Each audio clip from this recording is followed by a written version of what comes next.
अभी आप कुछ दिनों से देखें, न्यूज़पेपर में, न्यूज़ चैनल पे, सोशल मीडिया पे या किसी से भी बात करें तो एक ही घटना के बारे में बात हो रही है, सोनम और राजा की। जो भी घटना हुआ बहुत ही दर्दनाक था। ऐसा घटना बिल्कुल नहीं होना चाहिए। ऐसे घटने पति पत्नी के संबंध को कमज़ोर बनाती है, अविश्वास पैदा करती है। लेकिन आखिर ऐसे घटने क्यों हो रहे हैं, इसके बारे में हमें सोचने की ज़रूरत है। कैसे हम और आप इन घटनाओं के कारक हैं। हमारे कारण ही ऐसी घटनाओं की बढ़ावा मिली है। तो दोस्तों, इस रिपोर्ट को ज़रा अच्छे से देखिए। ये रिपोर्ट है पिछले 5 राज्य 5 साल में कितने ज़्यादा पत्नियों ने पति को मारा है।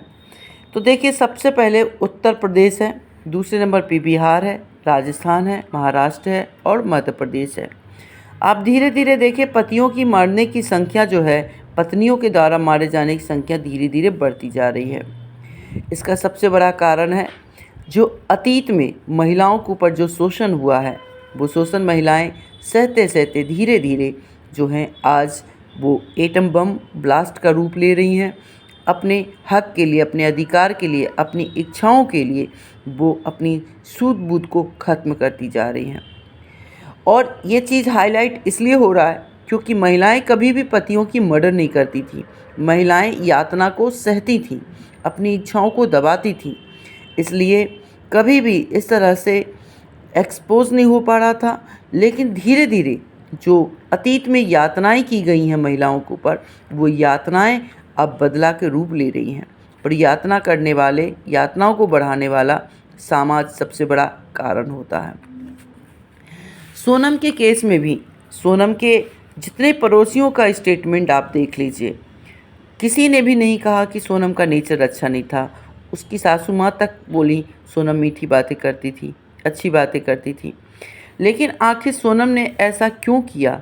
जिस लड़की ने अपने पिता के बिजनेस को बढ़ाया, मार्केटिंग में थी, अपने इतने सारे 250 से ज़्यादा कस्टमर्स को हैंडल कर रही थी, उसका व्यवहार तो अच्छा होगा ही। अपने माता पिता की लाडली थी, पूरे मोहल्ले में उसकी अच्छी जान पहचान थी। उसके बावजूद भी उसने आखिर इतना बड़ा गुनाह कैसे किया, वो भी इतनी कम छोटी उम्र में, 25 साल की। तो इसके पीछे जो सबसे बड़ा कारण है वो हम सब समाज हैं। सोनम चूँकि ये अपर कास्ट में आती है, अच्छे फाइनेंशियल कंडीशन में थी, तो एक गरीबी अमीरी की जो जाति है वो था। ये अपने जिस समाज में आती है उस समाज में मान प्रतिष्ठा, इन सब चीज़ों को बहुत तूल दिया जाता है।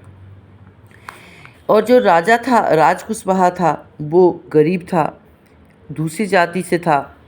तो इसे पता था कि मेरे पिताजी जो हैं, जो इतने लाड़ प्यार से मुझे पाले पोसे हैं, वो कभी भी मेरी शादी को, मेरे प्यार को स्वीकार नहीं करेंगे।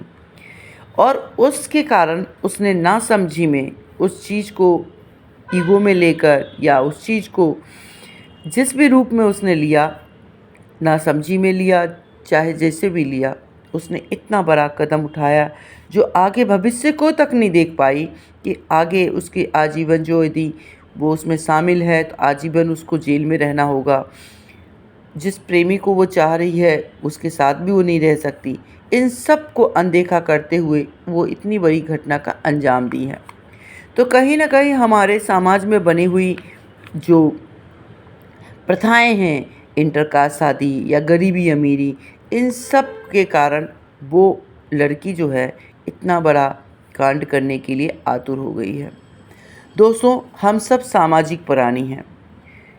हमें ध्यान से चीज़ों को देखना चाहिए, अपने बच्चों के इच्छाओं को पहले समझना चाहिए, और हो सके यदि आप उन इच्छाओं के साथ एग्री नहीं हैं तो दूसरे तरीके समझाएं।